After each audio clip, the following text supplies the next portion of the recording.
Fala rapaziada, dando sequência, uma das questões que eu achei mais bacanas, né, dentre as que apareceram na prova, eu achei essa questão 27 muito interessante e muito bacana. Vamos lá. O diretor administrativo de uma empresa criou um grupo de trabalho para propor alternativas para a melhoria na qualidade dos serviços ao cliente. Os principais problemas haviam sido detectados a partir da reclamação dos clientes e diziam respeito aos prazos de entrega dos produtos.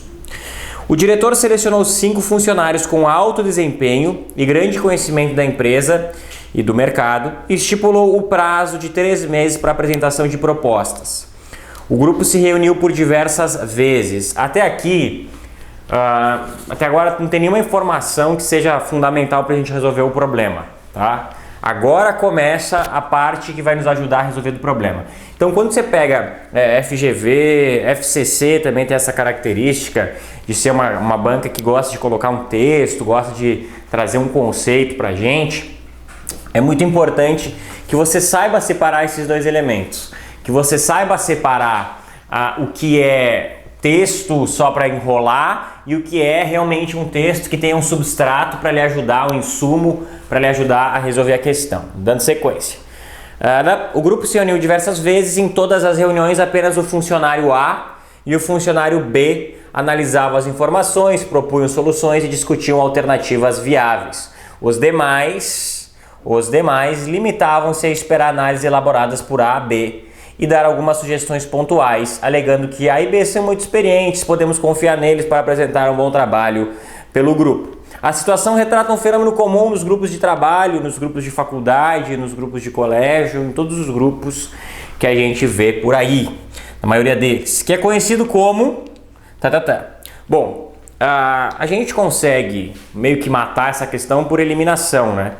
Pensamento em grupo, regressão à média, conformidade, conflito de papéis são coisas que simplesmente não fazem nenhum sentido, tá? A grande jogada da folga social, e aí por isso até vou utilizar essa questão, não que a gente tenha errado, mas é que é um conceito que não é tão comum de aparecer em provas, então é importante que a gente utilize esse espaço até para ser um pouquinho teórico, um pouquinho conceitual. O que é folga social? Folga social é quando em um grupo algum ou alguns indivíduos exercem menor esforço do que eles fariam trabalhando sozinhos. Cuidado, pessoal, aqui muita gente disse: ah, Marco, mas não pode ser folga social porque eles também são bons. Como diz ali em cima, né? Que ele diz que os 5 funcionários têm alto desempenho e grande conhecimento da empresa e do mercado. Mas entenda que o foco da folga social não é a capacidade do indivíduo. Não é a capacidade do indivíduo. O indivíduo não necessariamente ele é ruim. Ele simplesmente exerce menos esforço do que ele faria individualmente. Ele simplesmente entrega menos para o grupo do que ele entregaria se ele tivesse que entregar aquele trabalho sozinho, do que ele faria se ele tivesse que fazer aquele trabalho sozinho. E aí a gente tem alguns fatores que acontecem, que geram essa folga social. O primeiro fator, sem sombra de dúvida, é o fator pessoal. Tem gente que trabalha melhor sozinho do que em grupo. Isso é uma especificidade, né? Não é nenhuma desvantagem, nem uma vantagem, é uma especificidade. Uma avaliação individual em atividades não seria nenhum fator, mas seria uma forma de enxergar isso. Quando você pega um grupo de trabalho, ao invés de você avaliar o resultado do grupo, você avalia o resultado de cada um deles.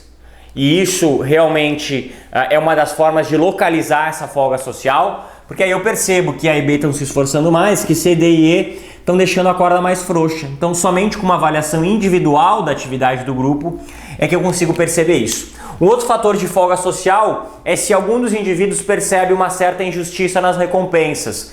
Poderia aqui no caso C, D e E perceber que A e B estão recebendo mais do que eles. E aí no caso, já que eles estão recebendo mais, eu vou deixar a corda frouxa, certo? Personalidade dos indivíduos do grupo, e é exatamente o caso que a gente tem aqui, né? A personalidade dos indivíduos do grupo significa dizer, como é todo mundo muito capacitado, C, D e E entendem que eles não precisam entregar, porque aquele benefício marginal que eles entregariam para o resultado final não é um benefício tão substancial a ponto de ser necessária a intervenção deles. Tá? Então, nesse caso, o fator, se por um acaso a banca quisesse isso da gente também, a gente poderia apontar que um dos fatores da folga social nessa historinha é a personalidade dos indivíduos. E aí, por último, mas não menos importante, os objetivos pessoais, que podem estar dissociados dos objetivos do grupo, né? Lembre sempre, né, qual que é a diferença de uma equipe para um grupo de trabalho é que num grupo de trabalho as responsabilidades são compartilhadas e todos estão a fim de um mesmo ideal, enquanto num grupo qualquer, certo? Quando num grupo qualquer, não necessariamente eu tenho essa responsabilidade compartilhada. Numa equipe existe a necessidade de você compartilhar esses objetivos. Por isso aqui que ele utiliza um fenômeno de grupo de trabalho, não utiliza a expressão equipe. Marco, em equipes a gente não tem folga social? Claro que tem. Pode aparecer também em equipes. Folga social é quando alguém afrouxa a corda, no sentido de ele trabalha em grupo, ele deixa acontecer, sozinho ele é muito mais competente. Isso é folga social. Aí depois a gente percebe quais são as causas dessa folga social, certo? Essa folga social pode ser momentânea ou pode ser relacionada ao próprio indivíduo, tá? Isso pode ser um fenômeno de um indivíduo no grupo, como pode ser um fenômeno de vários indivíduos no grupo. Nesse caso, acontece em virtude da personalidade do grupo, onde C, D e E entendem que não há necessidade de eles se esforçarem, porque o resultado está garantido pelo que A e B fazem. E aí o nome desse fenômeno é a folga social. Maravilha, rapaziada? Maravilha. Essa foi uma questão muito bacana, que eu gostei muito e é importante a gente ficar ligado nesse conceito. Valeu? Grande abraço e vamos dar sequência ao estudo. Até mais!